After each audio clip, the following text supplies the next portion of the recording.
guys, welcome back to my channel. মই দৰ্শনা পুনৰবাৰ আপোনালোকৰ কাৰণে এটা ভিডিও লৈ আহিছো। যদিহে মোৰ চেনেলটো আজি প্ৰথমবাৰৰ বাবে চাইছে, ভিডিওটো চাই উঠি যদিহে ভিডিওটো ভাল লাগে তেন্তে সাবস্ক্ৰাইব কৰি দিব আৰু বেল ঘণ্টিটো বজাবলৈ নাপাহৰিব। আৰু যদিহে আপোনালোকে মোৰ চেনেলটো আগৰ পৰা সাবস্ক্ৰাইব কৰি থৈছে তেন্তে থ্যাংক ইউ সো মাচ। আৰু আজি পুনৰবাৰ আপোনালোকৰ মাজলৈ মই কোৱেশ্চন আনসাৰ ৰাউণ্ড লৈ আহিছো। যেহেতু বহুত প্ৰশ্ন কৰিছে আপোনালোকে আৰু এই মাজতে মই এসপ্তাহমান কোৱেশ্চন আনসাৰ ৰাউণ্ডৰ ভিডিও দিয়া নাছিলো, তো আজি ভাবিলো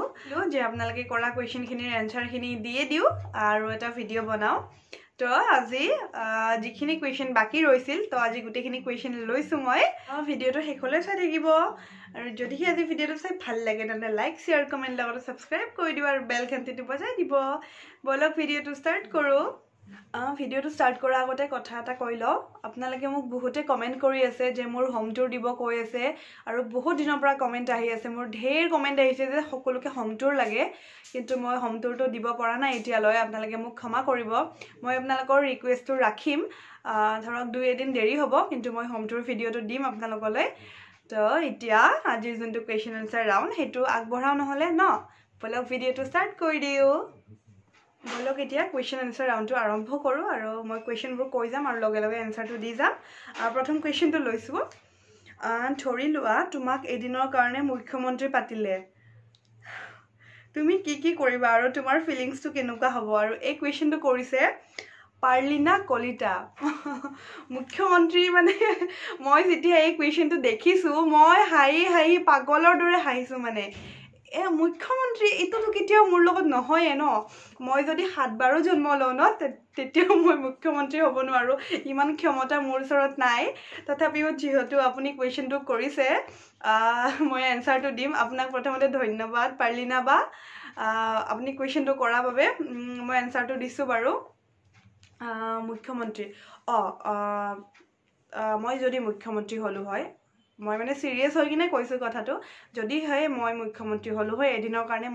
মই কি কৰিলো হয় জানে? প্ৰথম কামটো হ'ল চাবচোন আমাৰ কিছুমান চৰকাৰী বিষয়ববীয়া এনেকুৱা আছে, কিবা এটা চৰকাৰী অফিচত গলো আমি কিবা এটা কামৰ কাৰণে, কিন্তু কিছুমান বিষয়ববীয়া এনেকুৱা আছে যে মানুহজনক ভালকে ৰেসপন্ডে নকৰে। আপুনি যদি এজন সাধাৰণ মানুহ হয়, ধৰক ইমান নাজানে, অকনমান লিখা পঢ়া কম, তো আপোনাক একদম কুকুৰৰ দৰে ব্যৱহাৰ কৰিব, মানে ইমান ভাল ব্যৱহাৰ নকৰে, মানে তেওঁলোকে মাতিবই নিবিচাৰে। তো সেই বস্তুটো মই বিৰাট বেয়া পাওঁ। আৰু কিছুমান এনেকুৱা বেংকো আছে, মই নামটো মই মেনশন নকৰো, মানে কি বেংকবোৰৰ নাম মই মেনশন নকৰো, কিন্তু কিছুমান এনেকুৱা বেংকৰ বিষয়ববীয়া আছে যে একদম মানে কিবা এটা সুধিলে মাতিবই নিবিচাৰে, একদম এটিটিউডত থাকে। সেই বস্তুটো মোৰ একদম ভাল নালাগে। তো মই যদি মুখ্যমন্ত্ৰী হলো হয় সেইকেইজনক মই সাসপেন্ড কৰিলো হয়, যোনে আমাৰ সাধাৰণ জনতাখিনিক ৰেসপন্ড নকৰে কিবা এটা সুধিলে। সেইকেইজন অফিচাৰক মই প্ৰথমতে সাসপেন্ড কৰিলো হয়। আৰু কি কৰিলো হয় আৰু সেইটো ফাৰ্ষ্ট হ'ল। আৰু সেকেন্ড হ'ল কি কৰিলো হয়, যেহেতু মই আইফোন বহুত ভাল পাওঁ, মানে ভাল পাওঁ মিন্স কি আৰু ভাল লাগে, আৰু আইফোন ভাল লাগে, আইফোনৰ দামবোৰ কমাই দিলো হয়, যিমান পাৰো কমাই দিলো হয় আইফোন। আৰু যাৰ আইফোন ভাল লাগে সবে কিনিব পাৰিলে হয় তেতিয়া আইফোন। বহুত ভাল আইডিয়া এইটো ন। আৰু ধৰক CM হলে কি কৰিলো হয়? CM হলে মই নিজকে বহুত ধুনীয়াকে সজাই পৰাই ৰাখিলো হয়, পুৰা ধুনীয়া হৈ থাকিলো হয়, ধুনীয়া ড্ৰেছ পিন্ধিলো হয়, ভালকে থাকিলো হয়। আৰু সেইখিনিয়ে আৰু কেতিয়াওতো বাৰু এইটো সপোন মোৰ কেতিয়াও কমপ্লিট নহয়। তথাপিও আপুনি সুধিছে যিহেতু মই কৈছো, কিন্তু মোৰ মানে যেতিয়া কুৱেশ্চনটো মই চাইছো মই মানে হাঁহিত বাগৰি গৈছো। কি কুৱেশ্চন কৰিছে, মানে একদম আনকমন কুৱেশ্চন কৰিছে আপুনি। তো সেয়াই আৰু তেৱে মোক পাৰ্লিনা কলিতাই আৰু এটা কুৱেশ্চন কৰিছে, তোমাৰ খং উঠেনে? খং উঠিলে কি কৰা? খং মোৰ উঠে যেন লাগি জানো? খং আছে, কিন্তু অকনমান খং আছে। মানে কি জানে, বেলেগৰ মানুহৰ লগত খং নাই, কিন্তু ঘৰৰ মানুহকেইটাৰ লগত অকনমান খং উঠে বাৰু। ধৰক মায়ে কিবা এটা ক'লে পটকে মাকে কিবা এটা কৈ দিলো খঙতে, 2 মিনিট আৰু তাৰপিছত আৰু নোহোৱা হৈ যায়। কিন্তু ধৰক কোনোবাই মোক যদি খং কৰে তেতিয়া মোৰ বিৰাট বেছি দুখ লাগে আৰু মোৰ খং উঠে। আৰু মোক সুধিছে যে খং উঠিলে মই কি কৰো? খং উঠিলে মই কিন্তু বেছি কাজিয়া পেচাল কৰি নাথাকো বা মানে কি কিছুমানে এনেকুৱা কৰে ন এই বস্তু ভাঙিব মানে ধৰক তৰ্ক-তৰ্কি কৰিব মই কিন্তু তেনেকুৱা নহয় মই খং উঠিলে কি কৰোঁ মই একদম চুপচাপ থাকো মানে মোৰ একদম কাণ চান গৰম হৈ যায় আৰু চুপচাপ থাকো আৰু মই মানে কান্দি দিওঁ আৰু একদম সিক্ৰেট হয় এইটো আৰু মই খং উঠিলে যে মই কান্দো সেই কথাটো নাজানে চাগে আজিলৈ কোনো আজি মই ফাৰ্ষ্ট ক'লো আৰু ছ'চিয়েল মিডিয়াৰ আগত মোৰ কথাটো ওলাই গ'ল খং উঠিলে মই কান্দো ঠিকছে কান্দো মানে বিৰাট বেয়া লাগে মোৰ তো এয়ে আৰু পালে নহয় আপোনাৰ কুৱেশ্যন এনচাৰটো নেক্সট কুৱেশ্যনটো লৈছোঁ নেক্সট কুৱেশ্যনটো হ'ল বা তুমি কি পঢ়ি আছা আৰু তোমাৰ এম কি হয় আৰু এই কুৱেশ্যনটো কৰিছে লিপিকা দেৱী মই কি পঢ়ি আছোঁ মই আগৰ ভিডিঅ'বোৰত কৈছোঁ বাৰু তথাপিও আপুনি যদি চোৱা নাই আগৰ ভিডিঅ'বোৰৰ লিংক মই ডেছক্ৰিপশ্যন বক্সত দি দিম তথাপিও মই মুখেৰেও এবাৰ কৈ দিছোঁ মই এতিয়া বৰ্তমান পঢ়ি থকা নাই মোৰ 2018ত MA কমপ্লিট হৈছে আফটাৰ MA মই DLED কৰিছোঁ তাৰপিছত বৰ বিশেষ আৰু পঢ়া নাই আৰু এতিয়া আৰু এনেকৈ আৰু আপোনালোকৰ আগত ভিডিঅ' বনাই আছোঁ আৰু মোৰ এম কি হয় মোৰ এম হ'ল এগৰাকী সফল নাৰী হোৱা কাৰণ চাওক চবৰে থাকে ন এম যে ডক্টৰ হ'ব ইঞ্জিনিয়াৰ হ'ব মানে কিবা কিবি হ'ব এইবোৰ থাকে ন কিন্তু মই ভাবোঁ সেইবোৰ এমতকৈ আমি মানে এজন ভাল মানুহ হোৱা এমটোহে আমি দেখিব লাগে চাওক ডক্টৰ ইঞ্জিনিয়াৰটো বহুত হয় কিন্তু এজন ভাল মানুহ কিন্তু বহুত কম আছে আমাৰ পৃথিৱীখনত ভাল মানুহৰ অভাৱ সেইকাৰণে মই এগৰাকী ভাল নাৰী হ'ব বিচাৰোঁ যাতে সকলোকে মানে সমান চকুৰে চাওঁ মানে সকলোৰে ভালটো ভাবোঁ আৰু এগৰাকী ভাল নাৰী হ'ব বিচাৰোঁ সেইটো মোৰ এম নেক্সট কুৱেশ্যনটো লৈছোঁ নেক্সট কুৱেশ্যনটো হ'ল ফ্ৰী সময়ত তুমি কি কৰি ভাল পোৱা আৰু এই কুৱেশ্যনটো কৰিছে ৰিয়া শইকীয়া ধন্যবাদ আপোনাক কুৱেশ্যনটো কৰাৰ বাবে ফ্ৰী সময়ত মই কি কৰি ভাল পাওঁ প্ৰথমতে ক'ব লাগিব যে ধৰক মোৰ ইমান ফ্ৰী সময় নাপাওঁৱে মই মানে কি আৰু এইবোৰ ভিডিঅ' কৰিব লাগে এডিট কৰিব লাগে এইবোৰ ঢেৰ কাম থাকে তো ফ্ৰী সময় খুব কম পাওঁ আৰু যিখিনি ফ্ৰী সময় পাওঁ মই ধৰক আৰু ক'ৰবাত আধা ঘণ্টা 45 মিনিট ধৰক ফ্ৰী সময় পাওঁ ন দিনটোত সেইখিনি সময়ত মই ধৰক কেতিয়াবা কি কৰোঁ ইউটিউবতে কিবা এটা ভাল ভিডিঅ' ওলাই ল'লোঁ ধৰক কিবা নলেজ থকা ভিডিঅ' বা কিবা মটিভেশ্যনেল ভিডিঅ' ওলালোঁ সেইবোৰ চালোঁ তেতিয়াও মনটো ভাল লাগে অকণমান মই সেইবোৰ কৰোঁ আৰু মই যদি অকণমান বেছিকৈ ফ্ৰী সময় পাওঁ তেতিয়াতো মই ফুৰিব যাওঁ কাৰণ মই ফুৰি বহুত বেছি ভাল পাওঁ আৰু মই যদি ভাবোঁ যে আজি দিনটোত মোৰ বৰ বিশেষ কাম নাই তেতিয়া কিন্তু মই ফুৰিবৰ কাৰণে প্লেনিং বনাওঁ মই ফুৰিয়ে থাকোঁ এয়া আৰু মই ফ্ৰী সময়ত এইখিনিয়ে কৰোঁ নেক্সট কুৱেশ্যনটো হ'ল চুলি ফাটিলে কি কৰিব লাগে বা আৰু এই কুৱেশ্যনটো কৰিছে জুমি ৰয় থেংক ইউ তোমাক কুৱেশ্যনটো কৰাৰ বাবে চুলি ফাটিলে কি কৰিব লাগে তোমাৰ যদি চুলিখিনি বহুত বেছি ফাটিছে তেতিয়া তুমি এটা কাম কৰিবা যেহেতু এতিয়া ঠাণ্ডাৰ দিন সেইটো স্বাভাৱিক হয় চুলি ফটাটো বহুতৰে থাকে চুলি ফটা সমস্যা মোৰো থাকে ঠাণ্ডাৰ দিনত অকণমান মোৰো চুলি ফাটে কি কৰিবা যিটো এল'ভেৰা থাকে ন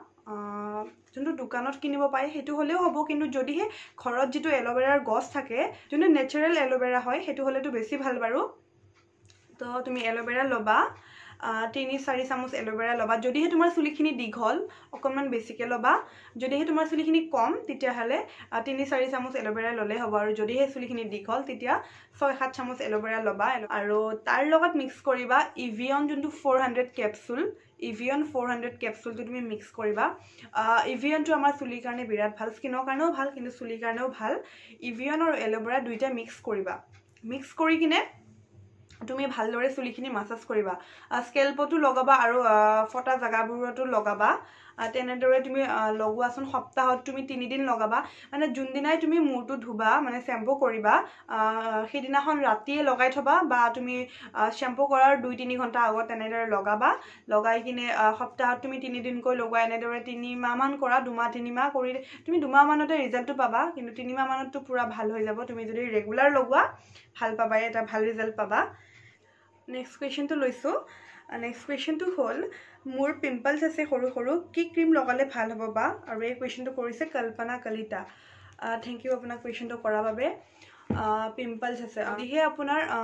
অকল ঠাণ্ডাৰ দিনত নহয় আপোনাৰ গৰমৰ দিনত বা ঠাণ্ডাৰ দিনত চব টাইমতে পিম্পলছ হয় তো আপুনি কি কৰিব আপুনি পানী বেছিকৈ খাব পানী কম খোৱাৰ ফলতো কেতিয়াবা পিম্পলছ হয় আৰু কি কৰিব যিমান পাৰে আপুনি ফাষ্ট ফুডটো এভয়েড কৰি চলিব আৰু নিমপাতৰ যোনটো ৰস নিমপাতৰ ৰসটো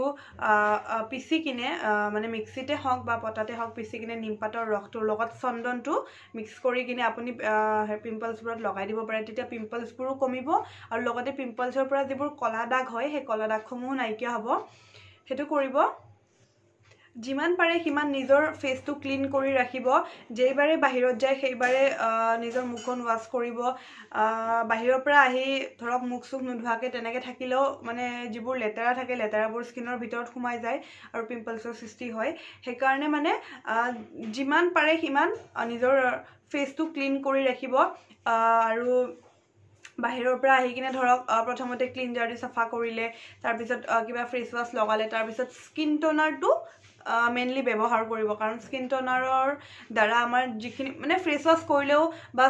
সাবন দি মুখখন ধুলেও মানে মুখত কিছুমান লেতেৰা থাকি যায় যদিহে আমি স্কিন টোনাৰ লগাও স্কিন টোনাৰে সেই লেতেৰাখিনি আঁতৰাই পেলায় তো সেয়েহে স্কিন টোনাৰটো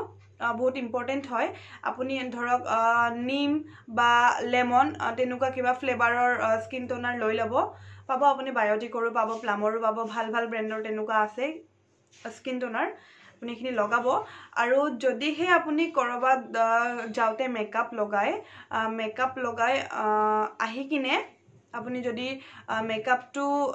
মানে কি ৰিমুভ নকৰে এনে ফেস ওয়াশ যদি ধুই দিয়ে তেতিয়াও পিম্পলছৰ সৃষ্টি হ'ব পাৰে সেইকাৰণে কৰবাৰ পৰা আহি মেকআপ মানে যদিহে মেকআপ লগাই যায় কৰবাৰ পৰা আহি মেকআপটো আগতে ৰিমুভ কৰি ল'ব মেকআপটো ৰিমুভ কৰিব আপুনি মেকআপটো ৰিমুভ কৰিবৰ কাৰণে আপুনি এটুকুৰা কটনত অকনমান নাৰিকল তেল ল'ব নাৰিকল তেল লৈ কিনে মেকআপটো ৰিমুভ কৰি ল'ব বেলেগ আপুনি কোনো ধৰণৰ ধৰক মেকআপ ৰিমুভেল ক্ৰীম কিনিব নালাগে বা মেকআপ ৰিমুভাৰ কিনিব নালাগে আপুনি কটন অকনমানত যদি নাৰিকল তেল লৈ লয় আৰু হেতু দিয়ে মুখখন সাফা কৰিব পাৰে তেতিয়া মেকআপখিনি আঁতৰি যাব আৰু এতিয়া আপুনি সুধিছিল যে কি ক্ৰীম লগালে ভাল সব বহুত এনেকুৱা ক্ৰীম আছে যিবোৰ ক্ৰীম ধৰক মোৰ তাত শুট কৰিব পাৰে আপোনাৰ তাত শুট নকৰিব পাৰে সেয়েহে আপুনি যিমান পাৰে অইল ফ্ৰী ময়শ্চাৰাইজাৰ বোৰে ব্যৱহাৰ কৰিব আৰু যদিহে পাৰে নিম বা এলোভেৰা এনেকুৱা থাকা ময়শ্চাৰাইজাৰ ইউজ কৰিব পাৰে যি ব্ৰেণ্ডৰে নহওক আপোনাক যেটো ব্ৰেণ্ড সুট কৰে আপুনি এলোভেৰা বা নিম এনেকুৱা থাকা বা লেমন এনেকুৱা ফ্লেভাৰৰ ময়শ্চাৰাইজাৰ ইউজ কৰিব আৰু প্লামৰ যেটো ময়শ্চাৰাইজাৰ হয় হেতু ইউজ কৰিব পাৰে হেতু ভাল হয় একনি স্কিনৰ কাৰণে ভাল হয় প্লামৰ ময়শ্চাৰাইজাৰটো তো আপুনি ইউজ কৰিব পাৰে যদিহে আপোনাৰ মই কোৱা টিপছখিনি দি নকমে তেন্তে আপুনি ডক্টৰৰ এডভাইস ল'ব কাৰণ ডক্টৰে ভালদৰে জানিব কিহৰ ফলত পিম্পলছ হৈছে কি হৈছে ডক্টৰৰ এডভাইস ল'ব আৰু যদিহে মই কোৱা টিপছখিনিৰে কমি যায় তেতিয়াতো ভালেই হ'ব আজি যিখিনি কোৱেশ্চন আনসাৰ আছিল মই গুটেখিনি ললো আৰু যদিহে মোৰ কিবা ভুল ভ্ৰান্তি হৈছে ক্ষমা কৰি দিব আৰু যদিহে কাৰোবাৰ কোৱেশ্চন লবলৈ থাকি গল হেতু ক্ষমা কৰিব কাৰণ বহুত কোৱেশ্চন আহে ন তাৰ মাজে মাজে বাছি উলোৱাটো ইমান সম্ভৱো নহয় তো সেই কাৰণে আৰু যদিহে আপোনালোকৰ কোৱেশ্চনটো ৰৈ গল প্লিজ মোক আৰু এবাৰ কমেন্ট কৰি দিব কোৱেশ্চনটো তেতিয়া মই নেক্সট যোনটো কোৱেশ্চন আনসাৰ ৰাউন্ড হ'ব তাতে মই answer খিনি কৈ দিম আপোনালোকৰ আৰু যদিহে আৰু মোক অইন কোনোবাই কোৱেশ্চন কৰিব বিচাৰিছে আপোনালোকে কোৱেশ্চন কৰিব পাৰে মোক কমেন্টত কৰিব নহলে মোৰ ইনষ্টাগ্ৰামত আপোনালোকে মোক মেছেজ কৰিব পাৰে আৰু ইনষ্টাগ্ৰামত আছে মই গ্লেম দৰ্শনা বুলি আৰু আজি ভিডিওটো দীঘলীয়া নকৰো যদি আজি ভিডিওটো চাই ভাল পালে তেন্তে লাইক শেয়াৰ কমেন্ট লগতে সাবস্ক্ৰাইব কৰি দিব আৰু বেল ঘণ্টিটো বজাবলৈ নাপাহৰিব বাই বাই